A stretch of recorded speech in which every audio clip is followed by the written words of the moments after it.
Welcome back to Rock Guitar Confidential with Scott and Ryan.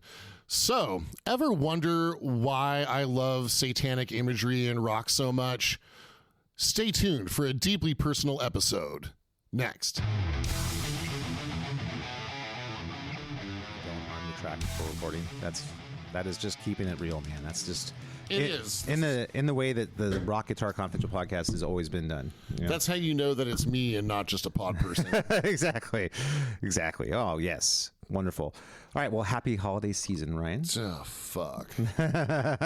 Stupid ass Christmas. I'm ready for it to be over. I know you are very excited. You start. I'm not enjoying. You start any your of Christmas it. planning like right around Halloween, right? Like as soon as Halloween's over, boom. This year I was successful in extending Halloween all the way up through Thanksgiving. Well, you know, every day to you is like Halloween. It is. Well, I try to make it that way. Yeah. But as you noticed, coming to the home studio today, Charles Schultz's imagination is vomited all over our front lawn again. I like Charles Schultz. He's awesome, man. Oh, man. How can you not like Snoopy? He's so adorable. You know what I mean? It's yeah. But you like dogs. What's wrong with that? I'll tell you. Yeah. So Misty was on a business trip last week, and it's like part of, we had a lot of wind and rain and stuff last week, right? Okay. And just in the house, which is weird. just in the house. Outside, it was fine. It was like but sunny yes. and warm. I don't understand what happened. Yes, all of a sudden, like there's Klaus Meine, right? Rocking you like a hurricane. Yes, exactly. Yeah, just right in my kitchen. Yeah, it's like, I'm leaving here. I'm going to go have a big city night. Yeah, he says, I'm leaving. I'm leaving you. Right. and then we had a blackout. Exactly. It just all the power and went he said, out. "Fuck this! I'm just going to be a bad boy running wild." Yes. We're having some technical difficulties over here. That's an awesome record by Racer X, man. Technical difficulties, rad. It kicks ass.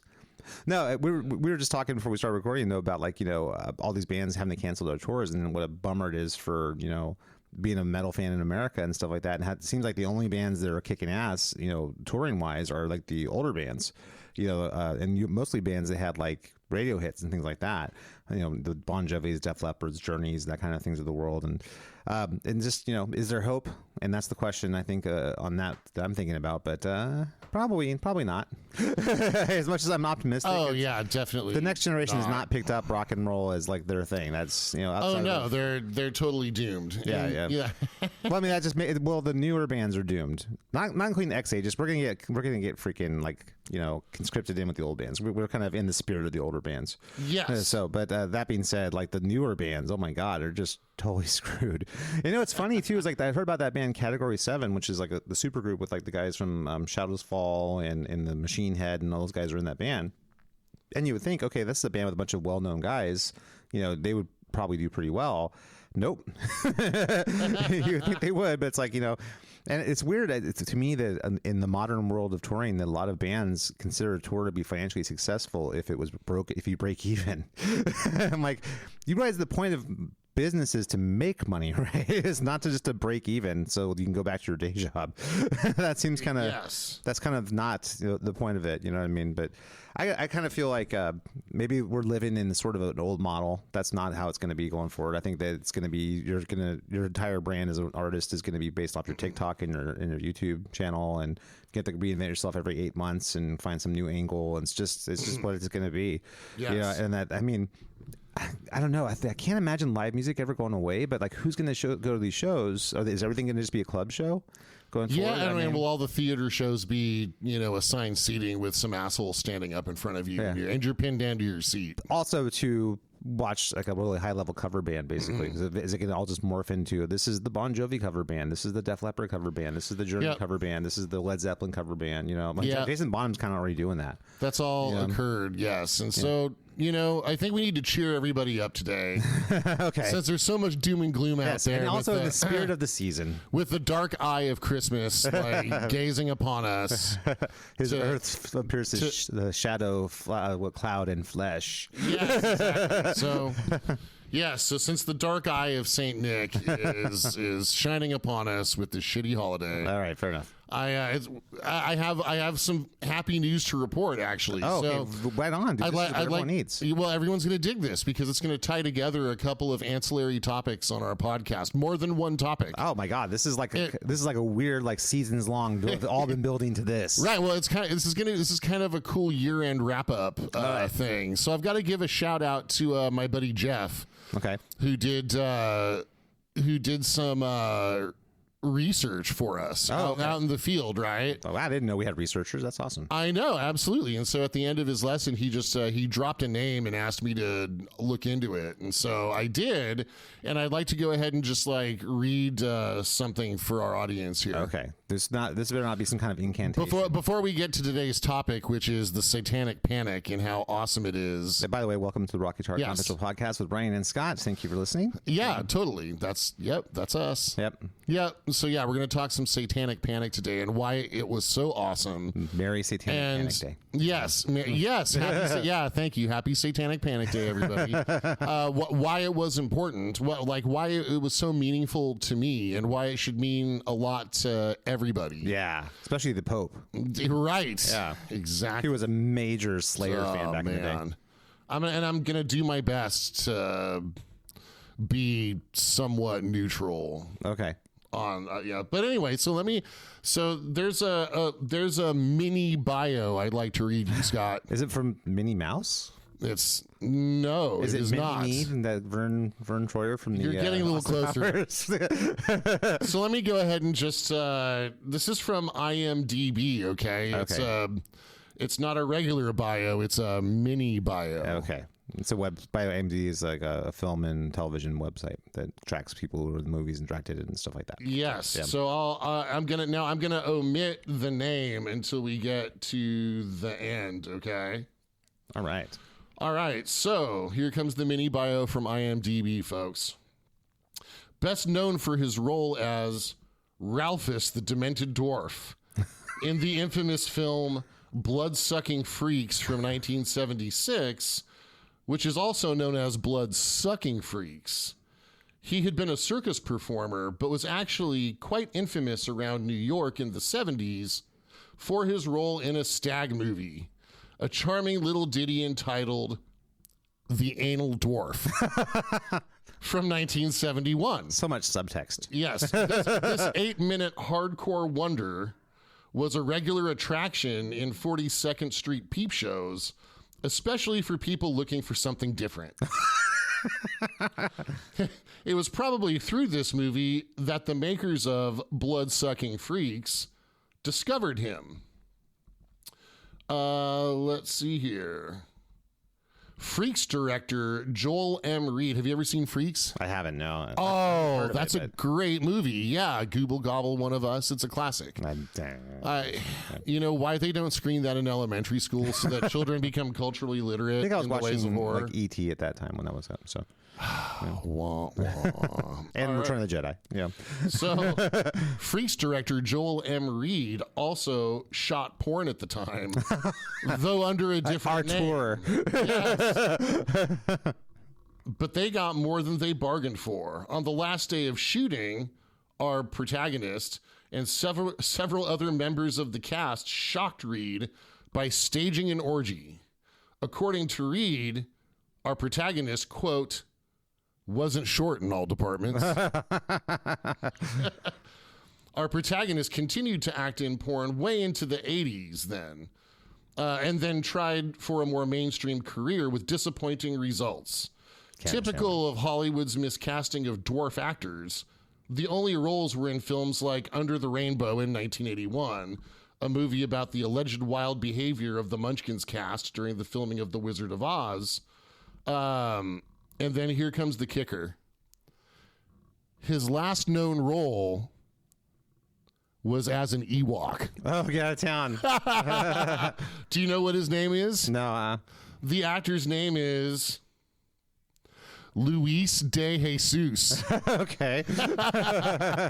I suspect otherwise known as Louis Shortstop. Louis Shortstop. Oh my God! Oh my God, he was in Return of the Jedi. Hell He yeah, was an Ewok. God, that's so cool. That makes perfect sense. That makes all the sense in the world.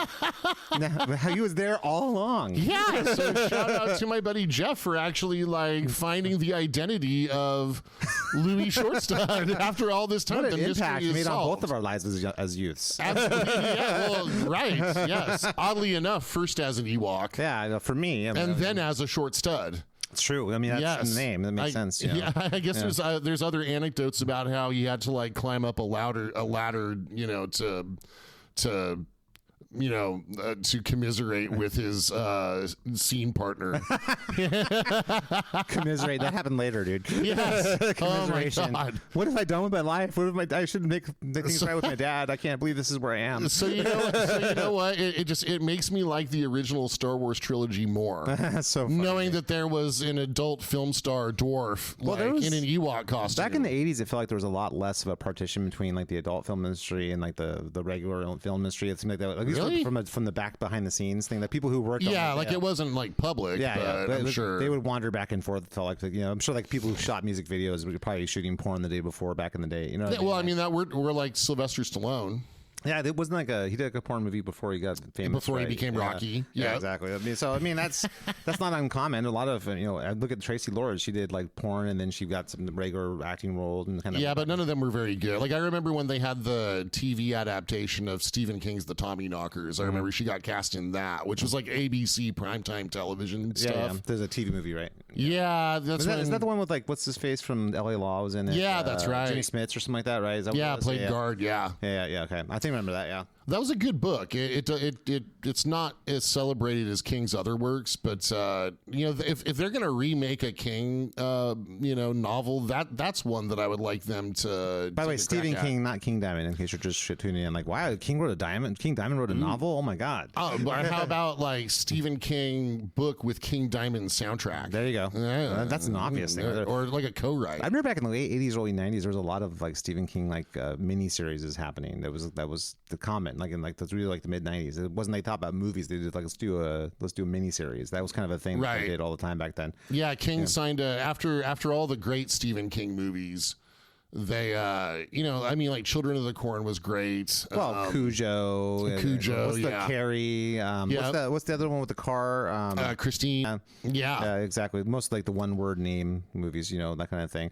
Maximum Overdrive. Can't forget that one. Yeah, well, we can try. But that's the one that King tried directing himself. Well, and then Pet Sematary was the best of the bunch. Well, there's a whole run there. I mean, obviously he's got to be a billionaire, right? Stephen King. I mean, after all the money he's been making for all these years. I'm sure he's well off. I mean, he probably still gets plenty of royalties. You know, people are still. He's been massive forever. fans for 45 years. Yep. I mean, I got to imagine. You know what? Maybe getting into books. Maybe that's the way to do it. Yeah, maybe it's so. Right. There's certainly not in music anymore, as we were discovering with all the canceled tours and stuff. And, Yeah, or so- like, hey, this tour was so great, we broke even. So imagine my dismay when Stephen King signed the contract to put all of his future works for a period of time on ABC. Like you can't have Pet Sematary on. Wait, did this happen recently, or No, this happened back in like then. the late Okay, I was 80s, gonna early say, 90s. Yeah. 'Cause nowadays they're making Stephen King movies left and right. So I mean, it's Right. But back in the day, he signed an agreement with ABC to do these. So, you know, it's the devil's bargain, so to speak. Was Well, I mean, I can imagine he got well paid for that. I'm sure there's a reason. well, he did. He might have weighed upwards of $1 million. Yeah, well, and so I think right, $1 million.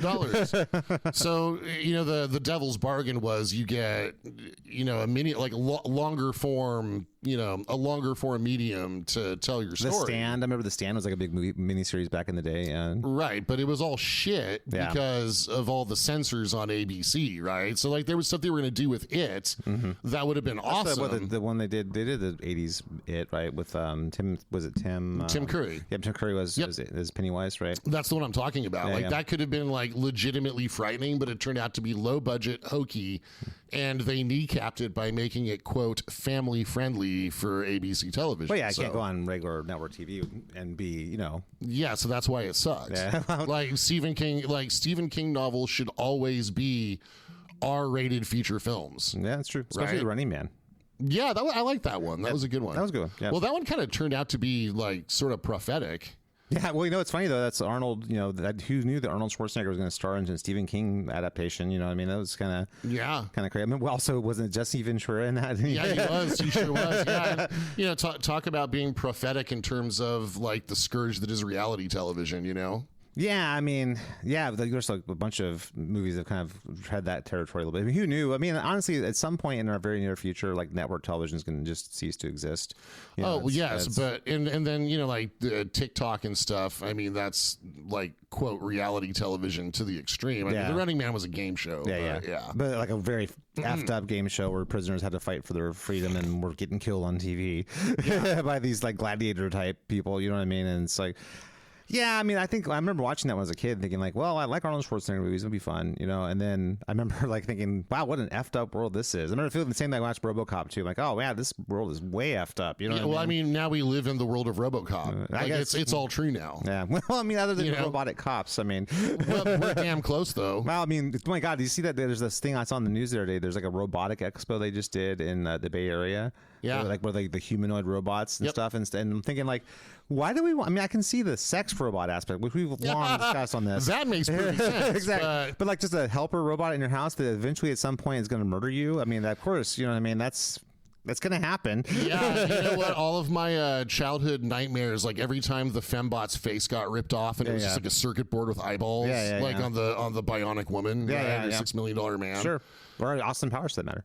Yeah, well, right, yeah. So all that like uncanny valley like terror is gonna be real life. But why do people want that? I'm wondering that. Like, why are we here for this? I mean, why does a dog lick his balls? Because he can, I guess. Yep. I mean, that's it's still stupid though. You probably shouldn't. You know what I mean? And it's just dumb. I'm not excited. I was talking to my son the other day. I'm like, dude, I don't care if everyone in the world has a robot in their house. I will not have a robot in my house. I'm not going to have a helper robot, sentient robot wandering my house. No thanks. Yeah, I would go for it. I mean, so here's the thing: if the helper robot looks obviously like a robot. Mm-hmm. Then it wouldn't be as disquieting. But the more it like looks kind of like a human, but not quite there, like that uncanny valley thing would be freakish. Well, if it was totally looked like a human, that would also be freakish. It's like going, okay, so you're not a human, but you look like a human. That would be weird. Yeah, no, it's just too many things could go wrong. Yeah, I could go for like Ridley Scott milk-blooded androids that are indistinguishable. Like I could deal with that. That would be cool. Would the aliens have to be part of that hypothetical purchase? Would you want to have aliens that existing in that same universe too? Oh, absolutely.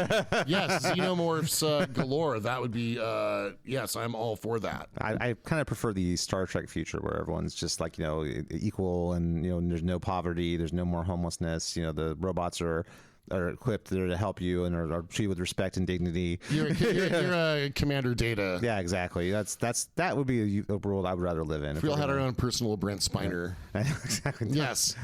Yeah. Well, can it look like a slutty Liz Hurley though? Come on, that's probably. You probably have to pay a premium for that one. God damn, yes. Of course. Always the rich get all the good stuff. Yes. So yes, I too would like to have a Star Trek future, but sadly, I think we're headed towards Blade Runner. Could be. Well, as long as what did Harrison Ford say? I'd rather be a killer than be killed. Yeah. But that's what you kind of said that in Sylvester Stallone voice. Hey, can you imagine Blade Runner starring Sylvester Stallone? Holy shit. All right, I'm going to ask you some questions, eh? See if you're a robot or what. Yeah, Paulie, just sit down for the void comp test already. Exactly.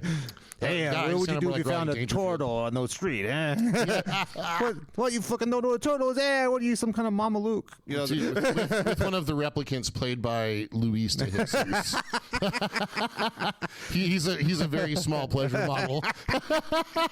Some people are into that, dude. And I'm glad they are. Yeah, exactly. Freedom. Speaking of that, people who want to take away your freedom, not just the Dark Lord Sauron, but also that's right. People back in the 80s during the Satanic. So what's this for people who are like under, say, 40 who don't remember the Satanic Panic? What was the Satanic Panic? Let's talk about that. All right. So the Satanic Panic. So, man, how do I put this succinctly? So I'm guessing Satan's involved and there's panicking. Okay. So there has long been a cohort in American society that instead of taking responsibility for their own problems, they blame popular culture and accuse it of being satanic. Yeah, rather than just stupid and pointless, which is probably more accurate. Yeah. Yes. So there's and again, Like this is not to criticize people having faith at all, right? Everyone's got a right to believe whatever they want to believe. Yep, totally. So I am just going to pick at, we live in the United States. Yes. So there is a certain puritanical cohort. Indeed. Right, which does not encompass all of the adherents of the Christian faith. It is a subgroup. Yep. Right, but there. Well, so let me tell you a story. Okay. Story time with Brian. Yeah, it's totally. One of our favorite segments on the show. So anytime there's a certain group in this country that wants to halt, that gets threatened by counterculture. Right. Yep. And so they label that counterculture as being satanic. Sure. Right. To try and whip up fear. Right. Now, some of those people are profiting off of the fear. Yeah. Well, right? Most of them know what's what, too. The people who are really the most proponents of that are the people who really know better, but they're just using it to get their ends. Yes. You know what I mean? Yeah. Yeah. So these are the, so some of the people are charlatans and profiteers, like your Pat Robertsons of the world and your televangelists, your Jimmy Swaggarts. That was a big deal back in the 80s, guys, the televangelist thing. Yep. I'm sure now it's a mega church thing. It's the same idea. Right. Yeah. Your Joel Osteens. Yeah. And I mean, they're snake oil salesmen. Yeah, right? Exactly. Time iron tradition, actually. Right. Gold rush, That's exactly right. Yeah, yeah. Probably going back to the founding again. Yeah. And that's why I say it's a puritanical cohort, right? So it starts with Dungeons and Dragons. Oh, I remember. Yeah. I remember not understanding why that's a problem. Like, what's Wizards and Dragons? What's wrong with us? Yeah. Well, again, I'll withhold my opinions again because we're going to be welcoming to a broad audience today. Yeah. But also, the thing that I would say too is that I don't have a perspective on the religious part of this. Is I was not raised religiously at all, so I had no perspective on any kind of religious anything. I didn't know anything about religion. I just didn't.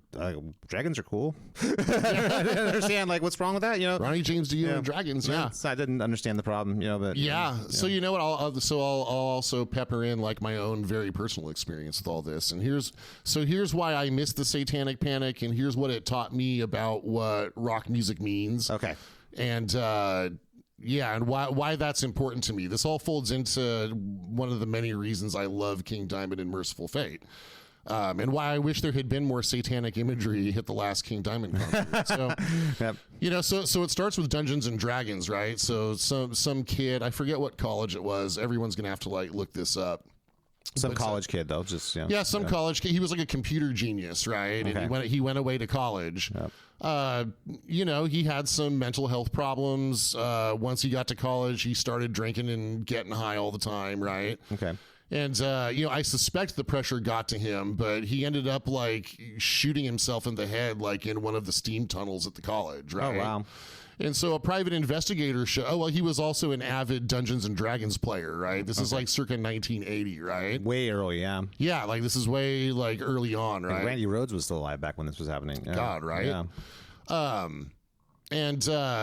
And some of this was already primed by the 60s, right? So there was the counterculture, yeah. Right, there's the counterculture movement, and then you've got, again, a certain puritanical cohort in the United States. It wasn't just about the questioning government, it was the free sex thing, women's empowerment, that was also threatening to that same group, you know what I mean? Yeah, absolutely. Birth control was a controversial thing at that time, which is weird to me. Yeah, well, it's about to be again. Well, nobody reasonable mind, it's not controversial, you know what I mean? It's only people who are not in that group of reasonable-minded people, right? That's an issue, and here's what's unsettling is that I always as rock and roll and heavy metal is the language of rebellion. Mm-hmm. Winning that culture war is how you keep that group of unreasonable-minded people from growing. Yeah, or getting any real power other than right. an impotent throwing poo at whatever they don't like. You know what I mean? That's right. That's right. Exactly. So, the pump had already been primed. There was already that sort of. By the way, wasn't that a Louis Shortside's movie? Yes, priming the pump, priming the tiny pump. All ties together. All of it together. Yes, Louis Short Pump. Yes, he's that was one of his names. Forrest Gump of the 21st century. His exploits taught us so much. Yes, alas, he got lost in the forest of Endor. That's true. But he did touch many lies. Heard he needed a ladder to touch those lies, but he never got Endor condoms off the ground, but he sure tried. There was a supply shortage. yes, exactly. Damn imperial blockades. Oh my God. Sorry. Anyway, I'm doing what I always do. I'm derailing you. I'm sorry. No, that's okay. So Manson murders and That was in the 70s, though, right? Was Manson? that was the end of the 60s, like 69, right? So yeah, but way early. so the I wasn't sure which Quentin. Actually, no, Quentin Tarantino made a movie about it, so it must have been in the 70s. So right, yeah, exactly. No joke, right? yeah. Apparently, nothing ever happened after 1979 in Quentin Tarantino's world. Yeah. It's funny. Tarantino and Rob Zombie are very similar to me in terms of like there's an aesthetic. Yeah. There's a lot of sizzle. Yeah. But I just don't know. Like I don't think the steak is always there. I gotta be honest, man. I don't understand the Tarantino thing. I don't get it. I've watched a lot of his movies, and I've never been like, "Wow, this was great." Okay. I remember seeing Pulp Fiction in the theater when it was released, thinking, "Oh shit, this is unlike anything I've ever seen." Like I love the time jumping and the it felt really clever. Yeah, I guess, but I mean, I don't know, man. I have a hard time with movies where there's nobody who I could actually get behind as a character when everyone is morally objectional and there's not a single person. That sounds like a great movie. I hate that. I need somebody I can grab a hold and say, okay, this is a person I can relate to. You know what I mean? When everyone's just horrible human beings, I can't deal with that. You know what I mean? See, I would counter with like we're all horrible, and that's why those movies are relatable. I totally don't agree. You should be striving to be as good as you can at all times. You know what I mean? I think. Well, I mean, okay. I'm not saying you should. Okay, I'm saying that we should all embrace our shadow. Well, I think our shadow's a part of us, but it should never ever be that. Yeah, I've never met anyone like that. Here's the thing: I've met a lot of really wonderful altruistic people who are very intelligent and smart and who would give their lives up for someone else to make their life better. I've met a lot of those people. You know what I mean? I've never met anyone like the people in the Quentin Tarantino movies. So I don't know. Wait, you've never met a gimp?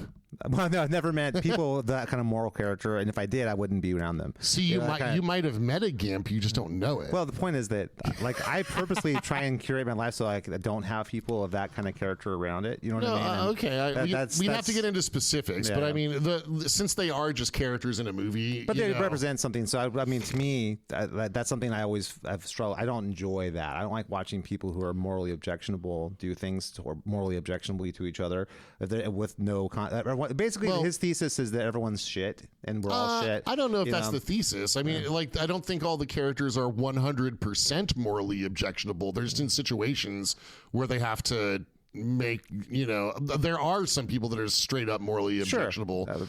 But like Bruce Willis's character in Pulp Fiction, he isn't necessarily morally objectionable. He's just yeah, but it's gray. There's right? bad decisions made to put you in that situation where you're in that. You know what I mean? There's a lot of, I don't know. The point I'm trying to make is that's never been something I've enjoyed, so therefore I've never liked. And I don't, his sort of nihilistic sort of view of the world is something that's totally antithetical to the way I see the world. That makes sense. So to me, like, there's just a clash in terms of visions of humanity there. And I tend to want to see the better side of humanity and people, willing to sacrifice to help others, that kind of thing, rather than sort of like, okay, whatever, man, we're all shit. You know what I mean? That reminds me, like, not to go too deep into this to the Star Wars universe, but that's one of the things that I hated about the show Andor. Is that Andor was basically a show about Cassian Andor as a rebel spy, but basically it seemed to me like they're saying, well, the rebellion wasn't really good, and the empire wasn't really all bad, and we're all really just kind of bad together. We're all just bad, that kind of thing. And I remember thinking, no, Jedi stand for something. You know what I mean? Like the rebellion stood for something. It wasn't like, oh, morally gray, like, oh, we're all just kind of gray. No, that's bullshit. That's not the idea. And if you look at any mythological work, it's not ever presented that way. And Star Wars is mythology. It's not just like, hey man, we're all kind of shitty if you think about it. We're all just bad people. That kind of thing I find very antithetical to my way of seeing the world, if that makes sense. So anyway, sorry. That's tangent, that's okay. Yeah. No, that's all right. I know. I appreciate your take on it. Yeah. Man, I had like a really good counter to everything you just said. But, so nice. So in terms of nihilism, there's negative nihilism and there's positive nihilism, right? Okay. So, the negative nihilism sounds like what you described, which is, like it feels like that's how Tarantino sees the world. Like everything's just shit, fuck it, right? Yep, but then there's like the Nietzschean, like I think it's called active nihilism, where basically so for speaking for myself, right, I know we're just a bunch of monkeys living on a rock out in the middle of nowhere, and we're a very big universe, right? But the universe doesn't care if I live mind-bogglingly gigantic universe, right? Just incomprehensibly large universe. We can't even come close to understanding how big the actual universe is. Right? It's incomprehensible, right? Yeah, so I know that one day I'm gonna die, which means I'll be destroyed. Yeah. Right. Well, these cease to exist in this form. Your matter will still exist for a while, right? But I mean, my consciousness won't survive, right? Yeah. All of the illusion of self created by my brain will no longer exist, right? That's true. And then eventually the sun is going to swallow up the earth, and then nothing. Well, then eventually there will be no evidence that the solar system ever existed, and that's time. Right. Give it enough time. Yeah, I mean, yes, we're all hurtling towards destruction, right? Yeah. Well, from the moment we're born. So therefore, I try to enjoy every moment, right? Being happy and having like positive relationships, and all you got. Relationships that are meaningful to me. I mean, that, like rock and roll and heavy metal, is an act of rebellion, and I fucking love it. And that's something that like rock and metal teaches us. Right? Yeah. Especially, in the context of the Satanic Panic, right? Sure.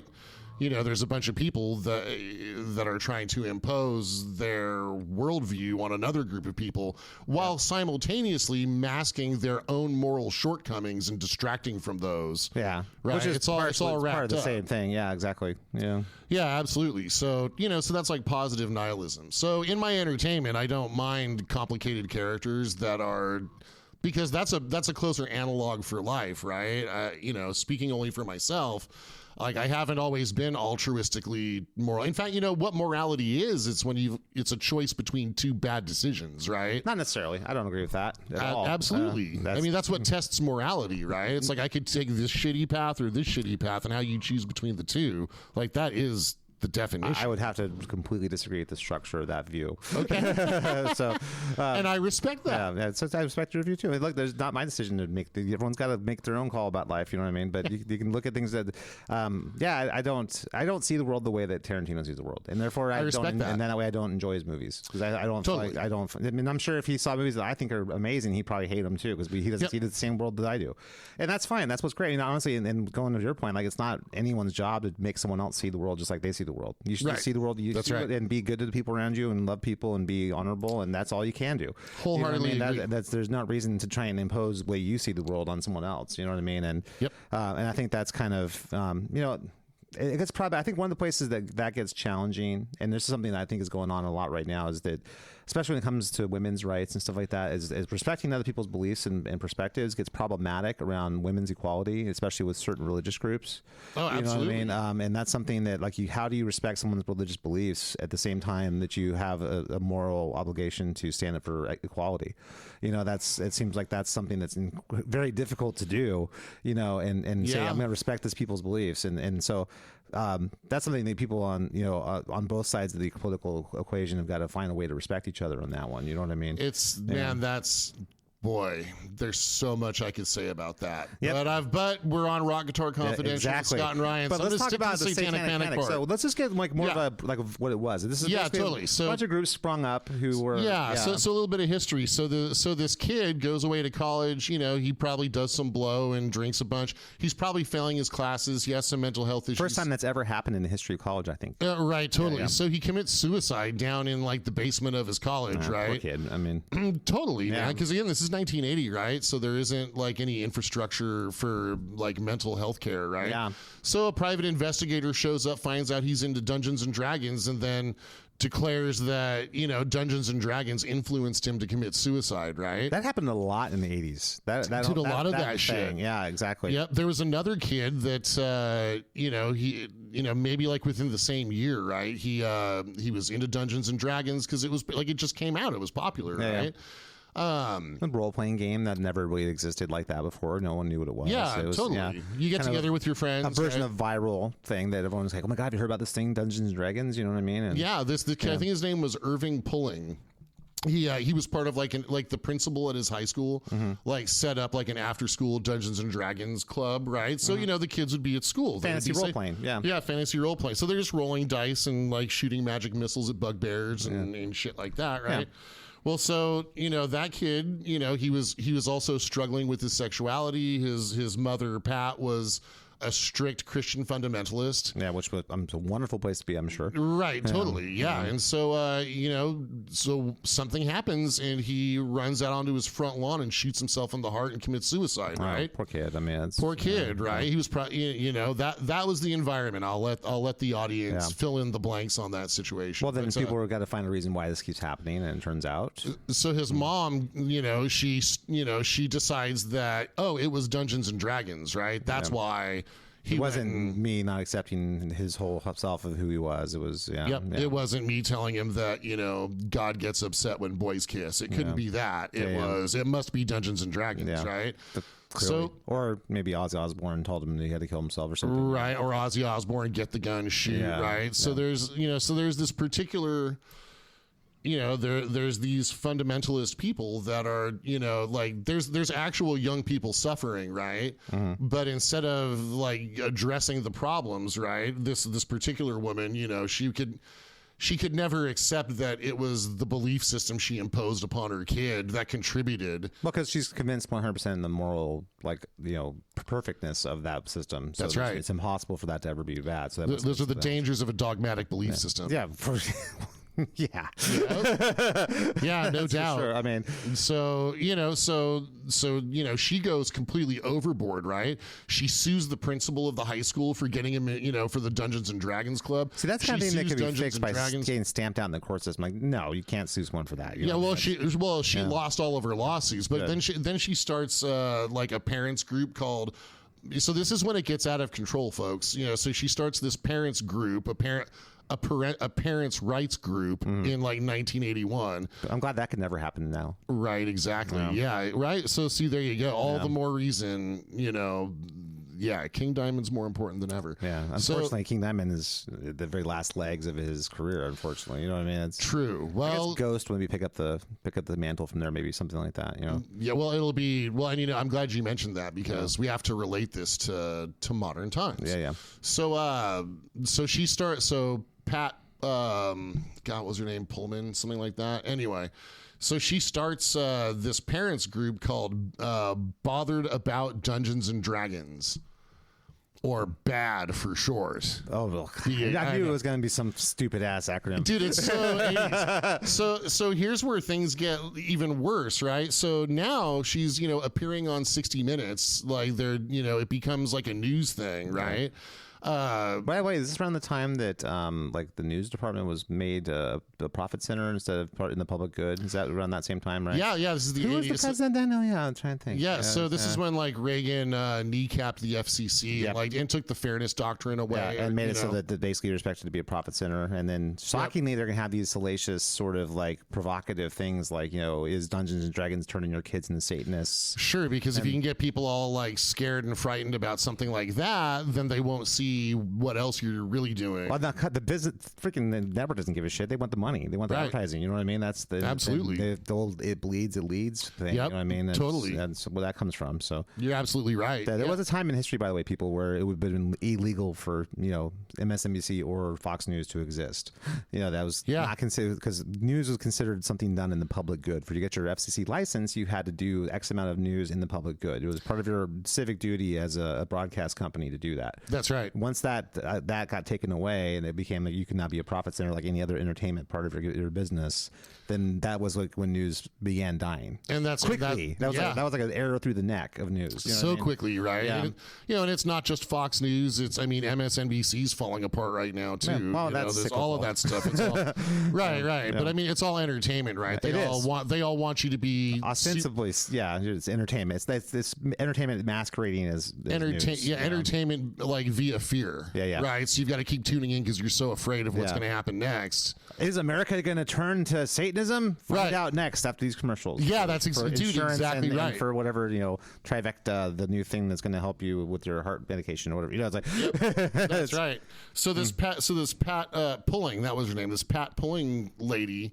So she's like your stereotypical like Sunday school mom, going fucking nuts. Yeah. So then like police departments start bringing her in as an expert witness, like at various criminal trials, because there's like homicides and stuff too, and she's just blaming everything on fucking Dungeons and Dragons. And then like if you guys go back and watch like all the interviews with all the people talking about this. They're claiming that, there's like one of the guys on 60 Minutes, he was a psychologist who's since been debunked. He talks about, this one kid was like summoning a demon and then he wanted to get outside of his body, so he shot himself in the head. Now, like, I'm not making this up, people. These are adults accusing someone else of summoning a demon. But he doesn't mean that literally. He does. He does mean it literally. That's challenge. That's literally insane to have that conversation as a grown-up person. I wholeheartedly agree. Right? That almost be like walking up to like your professor in college and he's looking kind of glum and you go, "Hey, what happened?" He's like, "Well, yesterday was Christmas and Santa didn't come." It's like, what? What do you mean that you're a grown person? What are we talking about? You know what I mean? It's insane. So rock music was already kind of like targeted by these same groups because of the counterculture. In the sexuality 60s. too. That's the thing too. It's like the rock and roll was like all about sex and partying and rebellion and Well, it's about freedom, right? Yeah. Like if you want to control a group, I mean, there's nothing more like primal than the libido. Yeah. And so if you tell a group of people that that most primal part of their psychology is somehow frowned upon by God, then those people, if they believe you, they'll do anything to get back in God's favor. It's a total mind control tool, right? We're so stupid. We're just a weird fool thing. We're a bunch of dumb fucking monkeys. But, so not everyone's a bad guy, right? So rock and metal was there to lean into it, right? Yeah. Ozzy Osbourne's like, well, that was completely altruistic either, because they realized there's a lot of money to be made on that too. Totally, there's a lot of record sales, a lot of sold out arenas by being the heavy metal madman. Yeah, agreed. That kind of thing, and so. And Black Sabbath already had the occult imagery again, starting in the early 70s. Took it up a a notch from what Zeppelin did. Zeppelin had a little bit of that too, but then it took another step. You know what I mean? Yeah, absolutely, fully embraced it because rock and metal is the language of rebellion, right? And if you're rebelling against the Pat Pullings of the world, then like that's a righteous rebellion, Yeah, I think things were just so much more buttoned up then. And I think the thing too is that people didn't have didn't have access to so many different like perspectives back then, like they do now. It was like just whatever you saw on the news or whatever was on the radio, whatever your group in school or church said is what your whole reality was.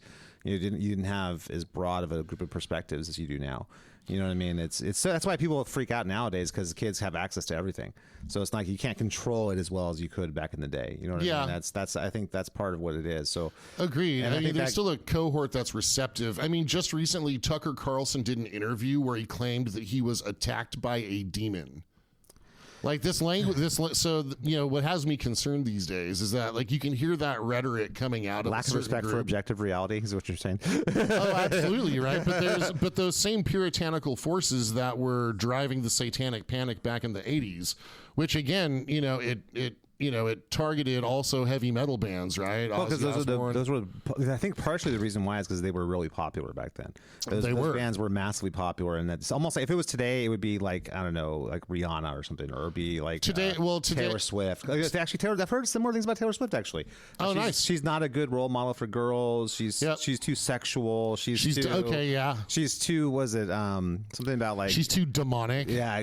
Are there demons? She's causing earthquakes at her concert.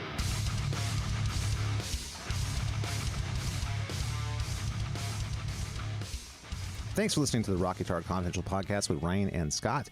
Please make sure to rate, review, and subscribe to this podcast. Now back to the show.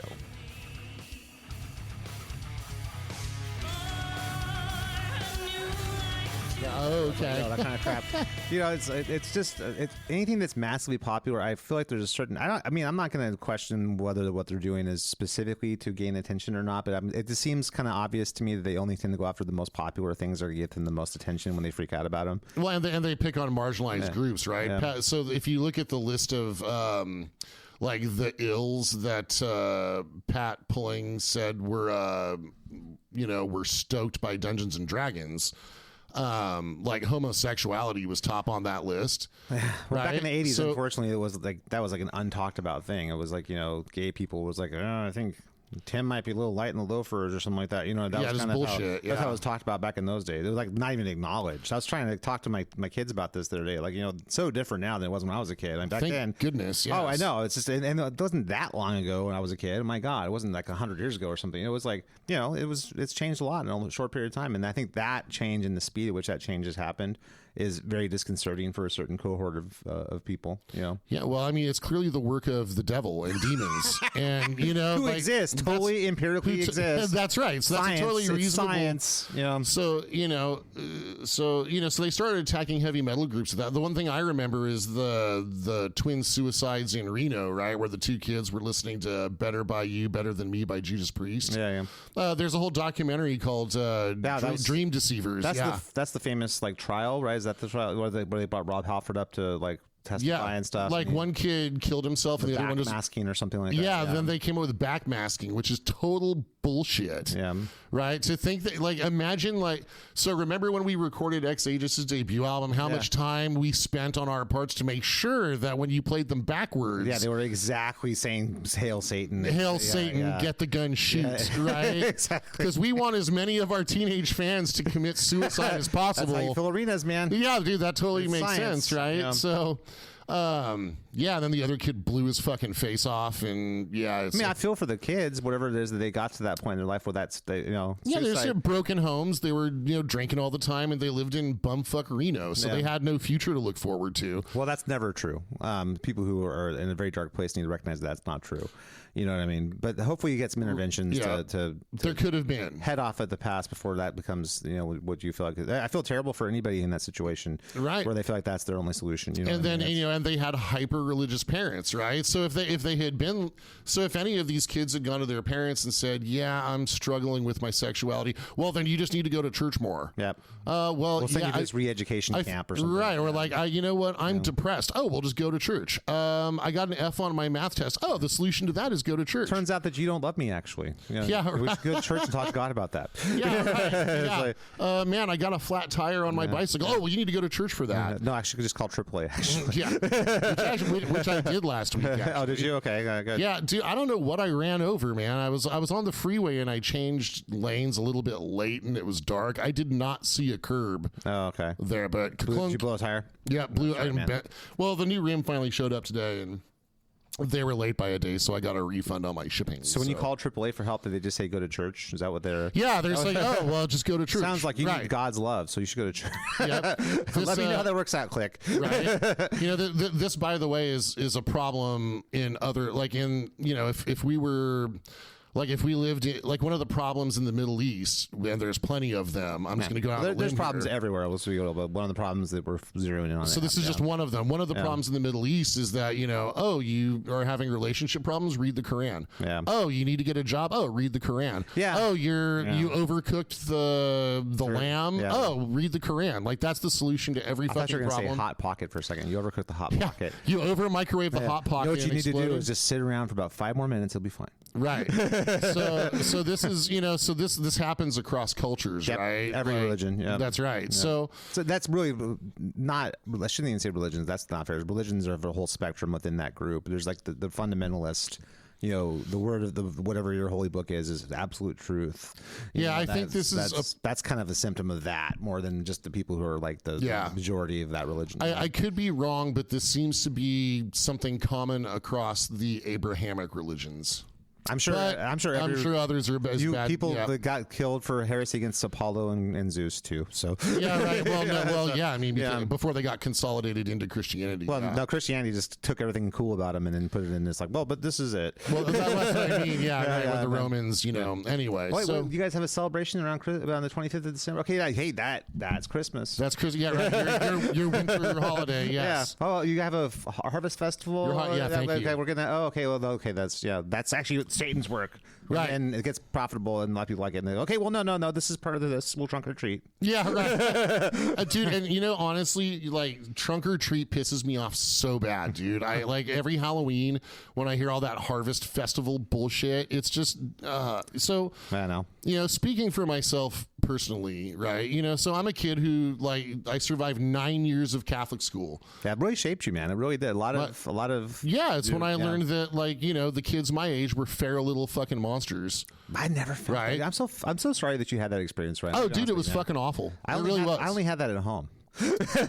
All my experiences out in the world were actually great. You can get bullied in a variety of places. Yeah, I mean it's okay. It informs the way that I teach, right? Because I get a lot of kids. When you're bullying your kids, you're like, yeah, totally.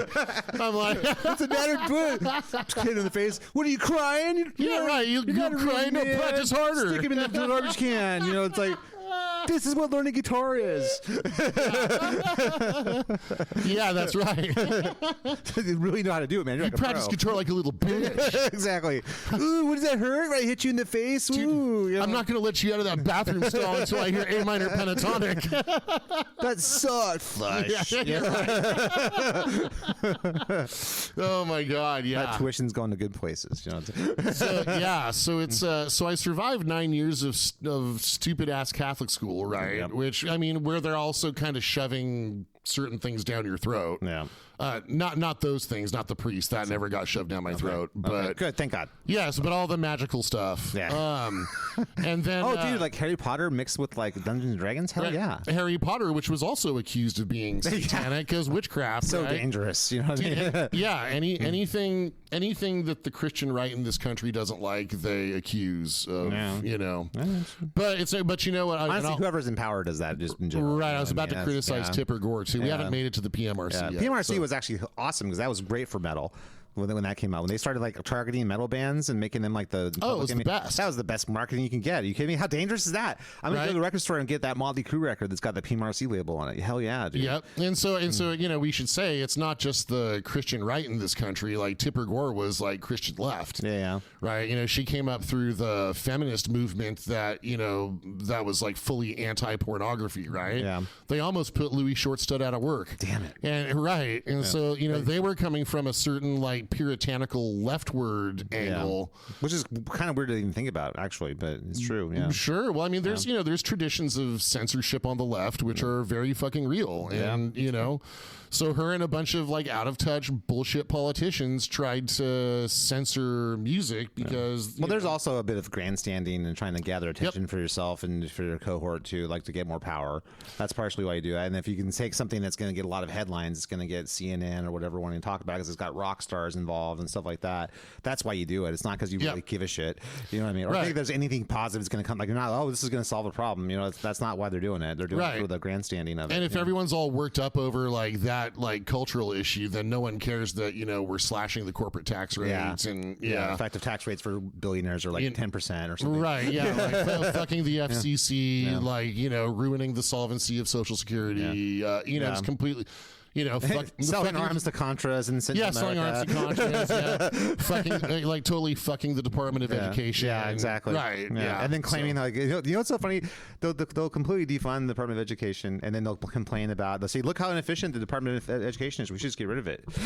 Well, they want to do that. They do the same in the post office too. It's so inefficient. It's like, well, you don't fund it or give it. It's a public service. It's not supposed to turn a profit. Exactly. No, not at all. It's supposed to work on positive outcomes for people. That's why that's there.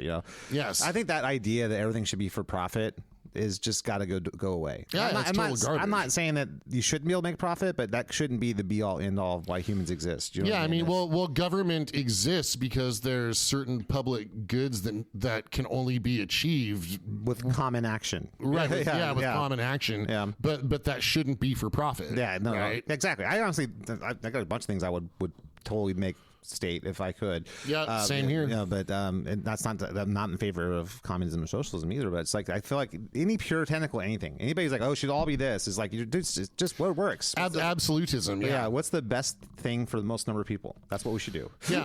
So if you want to just achieve all of your nefarious, self-serving political nice aims, word by the way. I like that. Thank you very much. Yeah.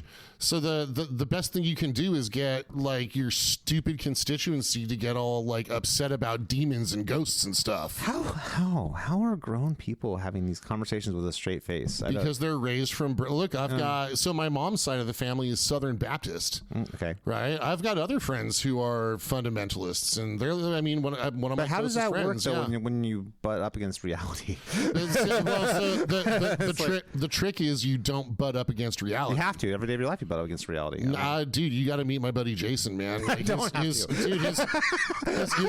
kids are homeschooled, and I don't think they butt up against reality all that often. At some point, the older ones the older ones that go out and work, yes, but in terms of like social life, it's all everything happens at church. It's a total church bubble. And that's like the universities. The universities are just Christian-based universities. Yeah, dude, that's my cousin's husband. He's a grand poobah at the local Christian university, which is terrible because if your ideas are so not strong that if anyone challenges them in any way, they just fall apart. Then your ideas probably aren't very good. Yeah, well, luckily he lost his bid for school board a couple years ago. Oh, you definitely talking about this. I did my best to at least put a little like wrench in those gears, just morally speaking. But anyway, so I know you're working as a saboteur in there. I was, dude. I had to. Let's just say I took some action that I think might have influenced his not getting. All right. Elected, yeah. Wow, you submitted to it on podcast. I mean, I hope I could take credit. I don't think I can. I think other people did more important work to prevent that from happening. Well, I think going back to the PMRC though, the important work that those guys did was they helped bands sell a lot more records. Yeah, well, and Tipper Gore, like of all the people that spoke at the hearings, like Dee Snider gets most of the attention. Well, Frank Zappa too. Yeah, Frank Zappa was the most articulate, but Tipper Gore invited John Denver to come and speak. That noted counterculturalist, John Denver. And John Denver totally sided with Frank Zappa and Dee Snider. Of course. And, So anyway, next thing you know, parental advisory stickers on albums and stuff, and those albums, statistically, it was proven they sold way more than the other albums. Well, you know what sucks too, though, about that is it really is making the record labels more money. The band's still getting a little pittance at the end of that. You know what I mean? But agreed. Yeah, typical. It's a time-honored tradition. Yep. So just as I've told our audience before, I discovered King Diamond because my Southern Baptist cousins took me to one of these church events where they were trying to. This is bad. Yeah, I mean, my parents probably found it at my parents' house and threw it away. But if I can ever find this track that was handed out where like every page was a band bio and like why it was unholy and like John Bon Jovi because of sexual themes and Guns N' Roses because of sex and drugs. And then you keep it. Slayer. Okay, this is getting interesting. Slayer. Okay, they talk about Satan and stuff. And there was a line in there about Tom Araya's mother is a devout Christian and she prays for him often.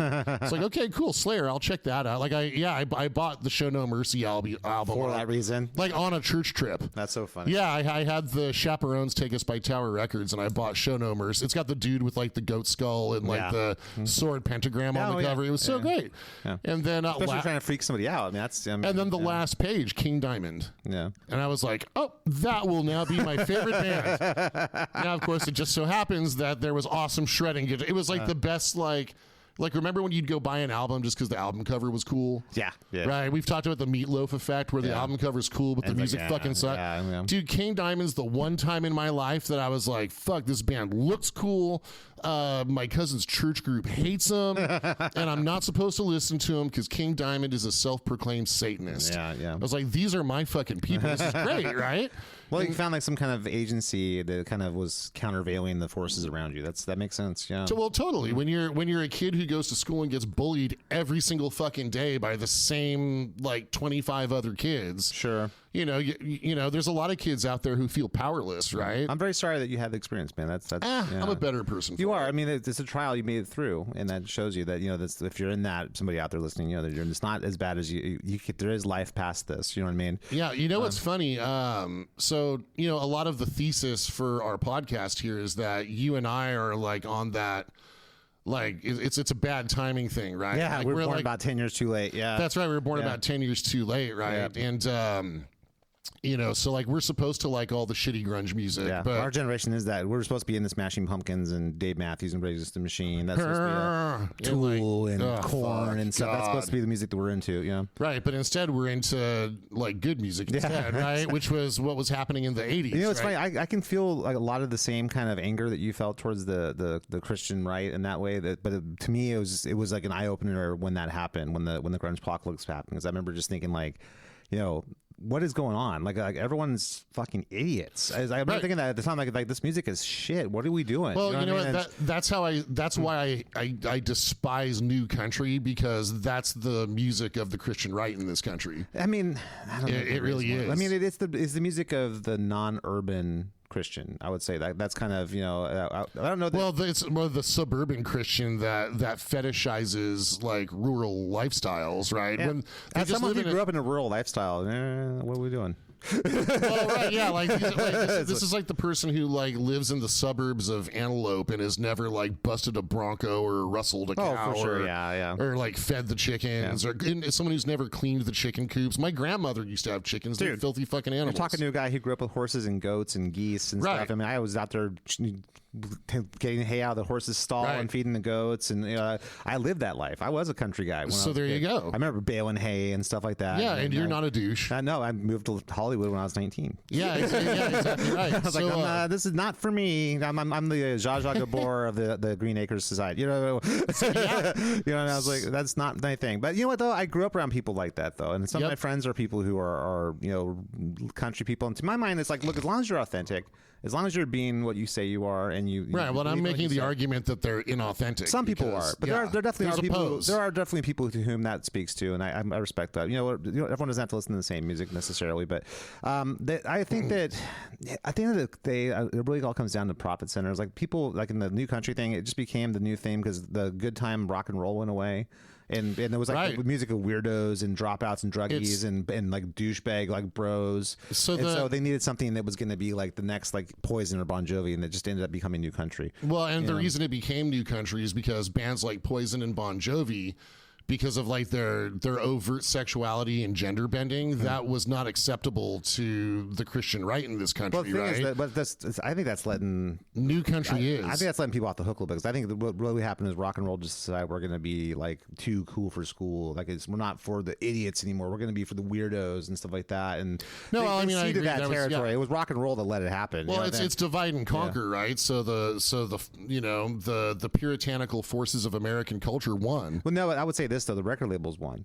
The record labels, their only job is to make money. So they don't have any kind of morality of any kind. It's just they'll go wherever it is that the money is. So and the casual audience doesn't give a shit. Yeah, exactly. Right? And they knew that, and they realized that we can't push this hair stuff anymore. That's the rock fans have now moved in this weirdo like grunge, rap metal / like pop punk kind of thing. That's right. And then all the other people were gonna put him into this like tuck your shirt into your jeans but they just realized that was an opportunity. Thing, that's like an untapped market. It was almost like when Pepsi decided to do Pepsi Clear or something like that. It was like it's the same from the corporation standpoint. They don't give a shit. Well, I mean, the corporations and the Christian right are in cahoots. I mean, they're they cooperate. I mean, absolutely. I would give the Christian right a little more credit than the corporations, because the Christian right, at least some percentage of them really believe it. The corporations don't believe in anything. The only thing they care about is profit. You know what I mean? There's no morality to and they need easily manipulatable masses. Well, thankfully, there's never going to be a dearth of that. There's always going to be a ton of that. So bringing things back into a more personal thing, I think that so my parents, so I'm, my birthday's November 7th, right? Yep. Happy birthday recently. Oh, well, thank you. Yeah, I appreciate that. Yeah, I forgot. One step closer to the grave. Yeah, right. One more foot. Yeah, closer in the grave. With the dark eye of Saint Nick staring upon us, I had forgotten that had occurred. But so I was born on November 7th. So I was either going to be really old for my class or really young for my class, right? So against the advice of my preschool teacher, my parents insisted on thrusting me into school where I would be like the youngest in the class. Looking back, I think that's one big reason I got picked on so bad, because the other kids were like the very first day of kindergarten. I remember not being able to run as fast as the other kids, and that's when it started. Oh, wow, I'm sorry, man. Just like day, I remember it vividly, right? Like, oh, you can't run fast.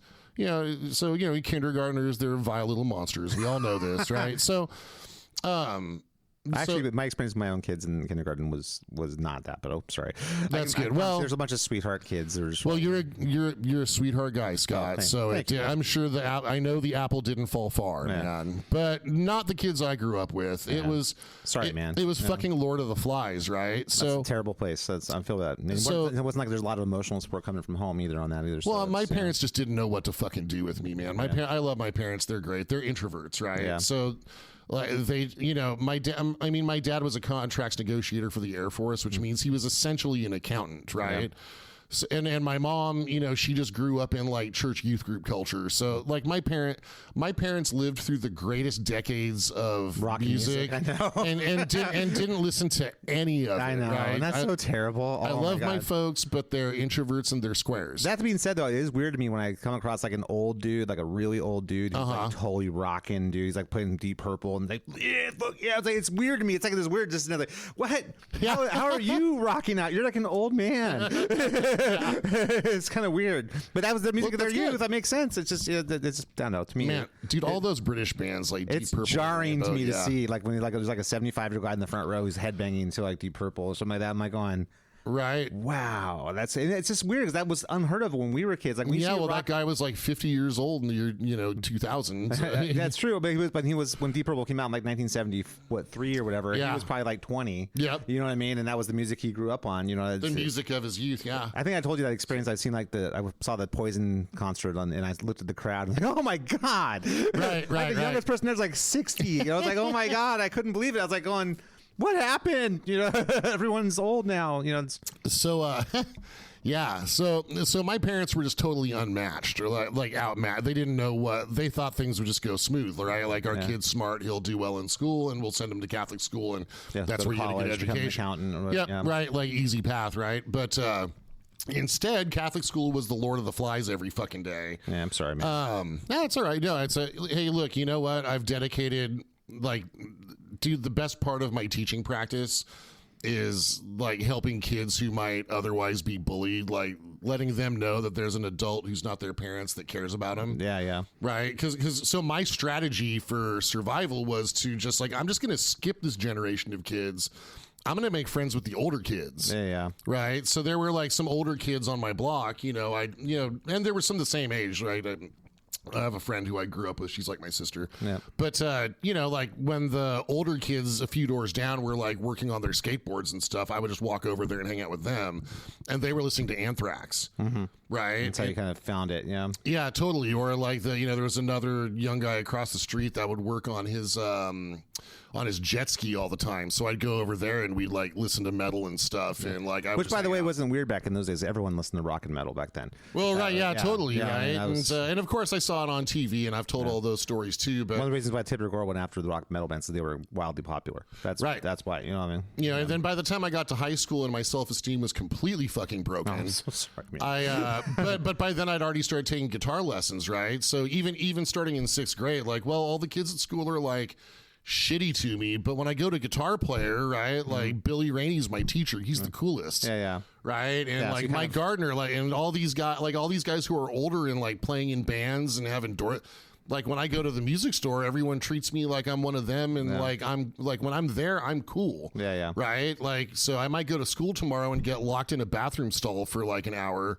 but afterwards I can go to Guitar Player and like, oh shit, I'm cool. Yeah. Right. So all my friends ended up being like older than me, and today they still are. Yeah, you that's know? interesting. Yeah, It's a really interesting thing that I hadn't really thought about until recently, right? But that was my strategy, right? And so anyway, so like and then don't tell me that those people are, you know, possessed by demons or a bad influence or whatever. Like those are the people who treat me like a human being, not the kids at the youth group who just fucking ignore me, just like the kids at Catholic school ignore me. Because it's more of like a currency thing that they have. Like, this is my social status is what right. That kind it's of a thing. social currency thing. Yeah, totally. Yeah. So you know what?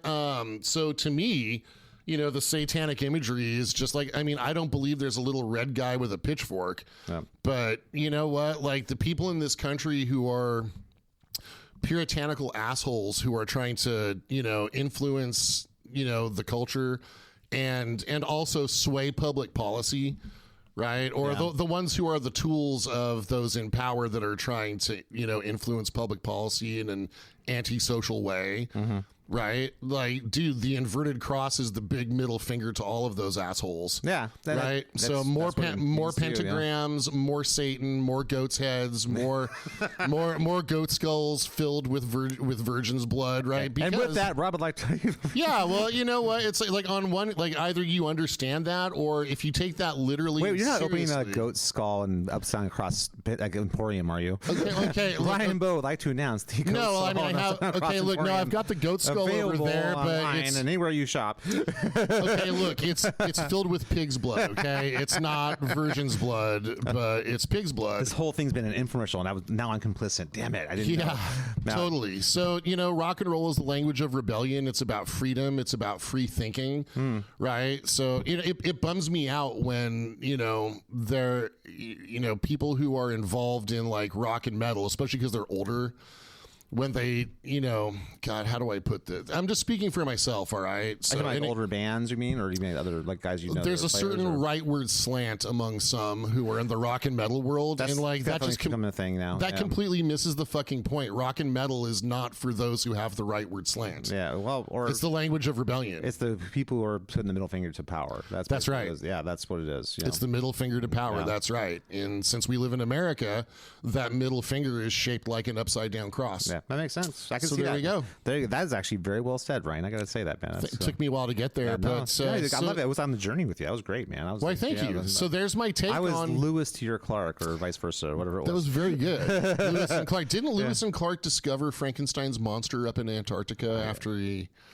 murdered Dr. Frankenstein's fiance and stuff. I genuinely doubt that would happen, actually. But I'm totally stoked for Frankenstein. You know what's so funny, man? Like, to me, I'm trying to think, what is rock and roll to me? This is something I think is funny, and I think it's interesting. Is I understand and respect where you're coming from on that.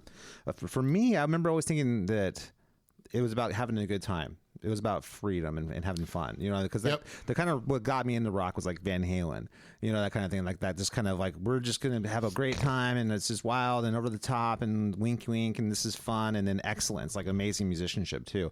I think that's what kind of got me over that world. Cause like, my experience when I was a kid was very different from yours. I was definitely, you know, I was really on track to be like a jock my entire time. I was I'm so glad you didn't become a jock. Yeah, but I mean, it was all the way through until high school. You know what I mean? And so it's one of those things where, but I remember, you know, hanging out with those guys, and I understand that perspective because I was friends with all those dudes too. I had friends in every social group. I was friends with like church people. I was friends with people who were like the dropout dudes. I was friends with like the jocks. I was friends with like the nerds. You know, I was like, I didn't really. That sounds great. I didn't really have like a particular. I have friends with all those groups. I was never a part of any of them. Does that make sense? So, but I never got bullied. But that's probably because I was never afraid of anybody when I was that age, because I had a brother at home who used to torment me constantly when I was a kid. So everybody was a joke to me. Nice. Really? You're going to try and bully me? Yeah, that's hilarious. You know what I mean? You have no idea what I deal with every day of my life. You're nothing. You know what I mean? And, nice. And so I'm grateful to my brother for that, because that actually made me so I never was afraid of anybody ever the entire time I was a kid. I remember there were a lot of years where I was like, Mom, Dad, I'm going to have to go to school and fucking punch somebody. Yeah, just so you know. But you need to like I remember specifically wanting my parents to give me the green light to like throw a punch. Yeah. Which they probably never did, I'm going to guess. Right, which they never did. Yeah. So now I learned to make fun of other kids really well. Yeah, that's the good defense mechanism for sure. So I learned how to, so that's why I say, you know, mockery is my love language. Yeah. It's true. I only rip on people I care about these days, but that's a well-honed art in yours. It's great. It really is. It's one of the fruits of Catholic school. One of the many. But I mean, I never the Satan thing. That's probably why I never gave it a second thought. Because I got brought in by the fun. It was like the fun of rock. You know, that's why I was into like the more like mainstream bands originally, and then. The excellence is what got me into like the heavier bands. So, like when I listened to like Metallica or Megadeth, like, oh, that's really great playing. Listen to that, or like King Diamond, like, oh my God, listen to that. That's killer, man. This guy's an awesome guitar player. You know what I mean? And it's so cool that like even though you and I came from kind of different angles on it, right? Yeah. Like the excellence was there, and we both latched onto that part. Yeah, the excellence is the thing that got me. That's that with Van Halen first. Like I remember just thinking, holy shit, this guy's amazing. You know what I mean? And just thinking, I'd never heard anyone. It was magical. Ooh, you know I showed so my fundamentalist buddy, like I showed his son Van Halen's Jump video for the first time the other day. It still holds up, actually, in a weird way. Well, it's because, you know why? Because they're all having a ton of fun. Yeah, it's a great time. Yeah, exactly. Like, it should be taught in schools. Like, every kid should watch the Jump music video. This is what we want life to be. Right, yeah, exactly. If you're going to pick up a guitar, then... Either that or, like, Poison's Nothing But a Good Time video. That's the other thing. Yeah, that one's so good. Yeah, you know what I mean? That'd be it's like so good. That's what life should be. You know what I mean? Or what's the one where Way Cool Jr. by Rat? Where the dude's walking into the club and he's getting blown by all the chicks. Whoa, I don't remember that video. You gotta check it out. He's walking in, every girl like drops her boyfriend and takes him back to the bathroom. Does the video star Luis de Jesus? No, but it was Stephen Pearcy, probably indistinguishable. I can see that, yeah.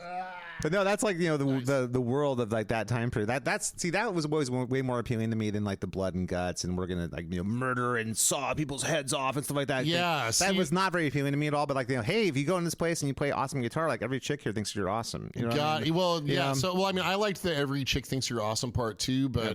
I also spent most of my days at Catholic school, like wanting to dismember and murder, like thinking wish of fulfillment. Yeah, totally, yeah, it was total wish fulfillment. Like, I really hated most of the kids I went to school with. Like, I really fucking hated them. Yeah. So, yeah, and I'm pretty sure they grew up to be horrible fucking people too. Yeah, usually if it starts that way, you don't like all of a sudden become a total sweetheart. If you're a total monster when you're a kid, you know what I mean? Yeah, I think they totally. So that's why I'm just like suspicious of mainstream culture, I think. Because you should, because it's usually, to me, the reason why you should be is because it's always stupid. Yeah. It's like the dumbest thing that you can think of is what mainstream culture typically is. So I remember when like all the kids, so this brings us to Metallica's Black Album, right? The betrayal of the Black Album. The betrayal, right? Yeah. So like all those kids I just described, like by the time 8th grade went around, and again, this is Catholic school, right? So you're in the same like 30 kid class for 9 years. I had that too. I went K through 8 to the same school. Really? Yeah, with the same shitty children? Well, like a good chunk of them, yeah. We all ended up being friends, though. The same good shitty chunk. Same nice people. Chunk of shit. Still my friends, a lot of them to this day. So, you know, I remember like the same kids that were telling me that, you know, metal sucks. And I remember in particular, Belle Biv DeVoe was really popular back then. I vaguely remember that. That's one of the... Yeah, there was some of the New Edition kids, you know, did their thing. And then, so... like I remember like the Belle Biv DeVoe fan kids. That's what, like 89? Yeah, like 89, right? Yeah. Like already, well, that's when it came out, but they were still listening to it in 91. Like those same kids were like, hey, Ryan, the new Metallica album's fucking great. And like initially I thought they were just making fun of me again. Yeah. Like, oh, you know, fuck you guys. And then it was like, wait, no, they're actually listening to this? And then I listened to the album and like, okay, where's the Blackened style track on this? Oh, there isn't one. Where's the Damage Incorporated on? Fuck, there's not one of those of Wolf and what? What the? Nothing else. What the fuck is this? Yeah. Well, the ballads, I can see that kind of feeling on that one. Yeah, the Unforgiven, which was a massive hit, and Nothing Else Matters, which was a massive hit. Dude, like like Blackened, the opening track on And Justice for All. There's great tune, man. Oh, it's just it's so fun. Okay, so that whole album is great, man. So Blackened is how I felt in junior high. I was like, oh, this captures exactly how I feel every fucking day. but like enter what? This isn't how I feel. Yeah. Well, I mean that by that time they changed as a band, and there's a lot of reasons why that happens. When you're a kid, that feels like a betrayal a little bit when you're a kid because Yeah. So just trying to tie all these things together for what young Ryan was experiencing. I think that you're right though that there needs to be some aspect of culture that's challenging the status quo at all times. I think we're getting that now in different forms. That's happening. Even something like Wicked or like Chappell Rowan, that kind of thing. Wicked, like the movie Wicked, which is like a Broadway musical. It is, but really challenging. It's really pushing that button of the gay panic that's going on. Oh well, I mean, when you've got Ted Cruz accusing Lil Nas X of like summoning demons, that's nuts. Like, first of all, I'm telling you, the trans and gay community is the next thing that's the it already the is. Christian right is going to be like freaking out. Well, they already have been for years. That's right? going to be like the big thing that's now. That's that satanic panic of now. It was. I mean, it's already. I mean, as we all know, and we won't get too far into it, but it's being used politically already. Yeah, it's going to be for a while. So it's just again. Tucker Carlson just did an interview where, like, I want everyone to think about this.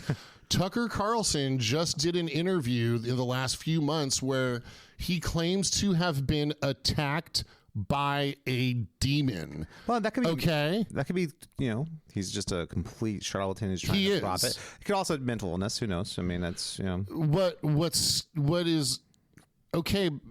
Maybe he did a bunch of shrooms, dude, and he's like, "Oh my god, I wish." So here's what's unfortunate, and you know what? I don't remember all of this like supernatural talk being quite as prominent up until maybe the last year or so, right? I don't know that's coming from either. I do. We have science. We've had science for a while now. We can explain things. Well, we live in an anti-intellectual country. Well, some portion of our country is that way. A large portion. Well, but I think that's less than you think. Most people, I think it's more than you think. Most people, when they're presented with facts and figures, will be reasonable and we will listen to that. You know what I mean? I don't think that's correct. Countervailing evidence can be a powerful tool. I think we live in a culture where there's maybe even a slight majority that's conditioned to ignore facts and evidence in favor of their dogmatic beliefs. I don't believe that's a majority and feelings. I think that I can only say that from my own personal experience. I think most people are reasonable. Most people are willing to listen to other people's point of views. Most people are that. That there's a percentage that aren't, but I wouldn't say that the majority are that. I think from that my own anecdotal experience is counter to that. You know what I mean? Well, I mean, look, same with my anecdotal experience, but so I think you and I are both right. I just think it's from what perspective, right? So I think as we zoom, I think you're correct. I do, because like my life is that way. All right. Yeah. But okay, but I think as we zoom out, I'm correct. I don't know how. Okay, sure. So from a certain point of view is what you're trying to say. From a certain point of view, right? Yeah. So from like a mile up looking down, I think I'm right. As you and I sit here, I think you're right. Yeah. I think that honestly, things are never as good or terrible as they seem. People, just everyone keep that in mind. Oh yeah, look, my life's great. I'm not complaining. Things are never as great or but terrible as everyone thinks they are. It's just we're all moving on a path, and as Dr. King said, the path to justice is long and winding, but it's heading towards justice. You know what I mean? That's that. I think that's something that's true. I think that our human lifespans are so short. You know what I mean? And what might seem like this unimaginable injustice that can never be overcome will in time be overcome because humanity is bending towards justice. If you look at our world now, as terrible as it is in all these different ways, it's so much more just than it was 100 years ago or 300 years ago or 500 years ago. There's so much more equality. There's so much more equal level playing field in terms of lifestyle relative to what it was 1,000 years ago, let's say. Yeah. You know what I mean? I think that things are massively better if you look at that over that giant 30,000 foot view about where humanity is and where humanity's going. I think it's if you take that perspective, it's not so much the short, like the short quarter kind of what your little lifespan is going to be. If you look at where everything's going, where it's trending in the right direction. Well, I mean, I think on a long enough timeline. Well, I mean, yeah, I agree with you completely. Right. And I don't want any of what I said today to make people think that I think things are like irrecoverably shitty because they're not. Nope. But people are good. People are working hard at every moment to make the world a better place. And there's people who are out there doing the opposite of that, but it's not like there's more of them. There's, one of the reasons that the other reason that the satanic imagery that was born in, first the late 60s, but then also in the 80s, the Satanic Panic stuff, it's about independence of thought, right? It's about, Lucifer got cast out of heaven because he didn't want to get bossed around by God anymore, and right? His stepbrother Daryl. Right, and his other stepbrother Daryl. Yeah, exactly. Fuck you, Daryl. You're not my boss. I was like, that's actually in the Bible, right? Right. So, there's some people in the world who want to eat the apple, and there's other people that will never eat the apple, right? Those of us who value knowledge and independence and free thinking and and facts and knowledge, like you said, right? And those of us who know that we don't know, right? Well, I always say that's a sign of a smart person is intellectual humility. Oh, well, dude, I'm not the smartest guy. But that's totally true, because the more you know, the more glaringly obvious is how much things you don't know. The more you know, bing, bing, bing, bing. The more you realize that you're an idiot who doesn't know anything. You know what I mean? It's right. It's really true, because as you approach a high level of knowledge about any subject, you realize how broad and deep that subject actually is, and how little of that you really do grasp. Right. The more you know, the more you know that you don't know. Yeah, exactly right. So for those of us who appreciate those Socratic principles, I would just I think the whole Garden of Eden thing, the real point of that metaphor again is that some people in society are they want to eat the apple and have the knowledge, the quote, knowledge of good and evil. Those of us who value knowledge are going to eat the apple.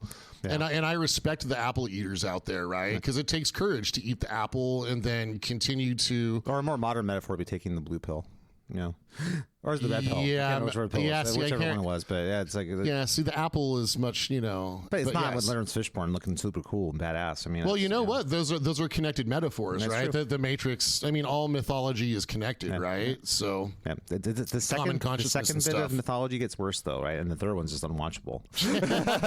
Well, no, it's actually the prequels are unwatchable as soon as Jar Jar shows up. No, I'm talking about the Matrix trilogy. Oh, sorry. No, I know. Second one.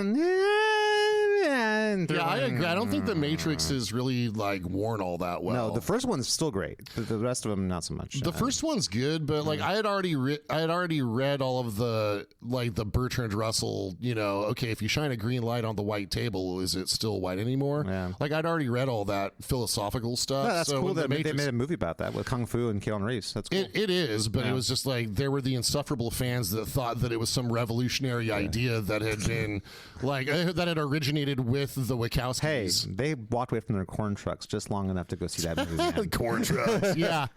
By the way, I'm glad that you appreciate Socratic principles, because it makes me feel really happy, because I know that thankfully when Socrates challenged power, that worked out great for him. So yes, it did. Well, with the hemlock and everything, right? Well, I mean, it's pretty metal. It's pretty metal, that's for sure. So I like that you mentioned too, was it the Dunning-Kruger effect, right? Yes. Not to be confused with the Freddy Krueger effect, where he murdered teenagers in their dreams. No, my buddy Jason, I've suggested for Halloween that he should dress up as Freddy Dunning-Kruger. That would be the perfect. Where he kills people's people's thought processes in their dreams. Yes, absolutely. He withholds vaccines from people in their dreams, and then they die from polio. Well, if you die from vaccines in your dreams, you die for real.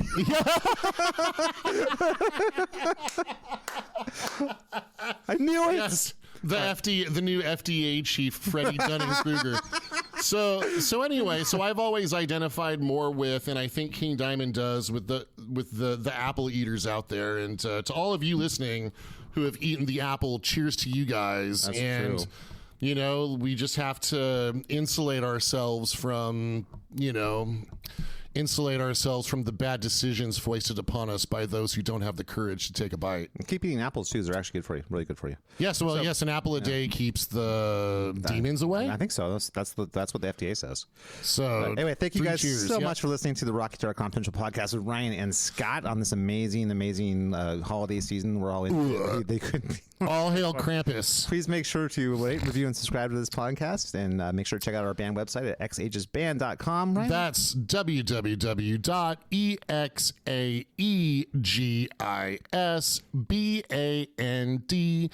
www.exaegisband.com. To find links to our social media, please make sure to follow us on social media and leave us comments. And, you know, if you want to send us Christmas presents, I guess that's cool. Oh, that would well, send us like Halloween, like winter festival presents. Fair enough. Saturnalia. Yule presents. Yeah, exactly. Saturnalia. That's a good one. Perfect. Yep, And totally. we will catch you guys next time. Have a great holiday season. See you soon. Thanks. Peace.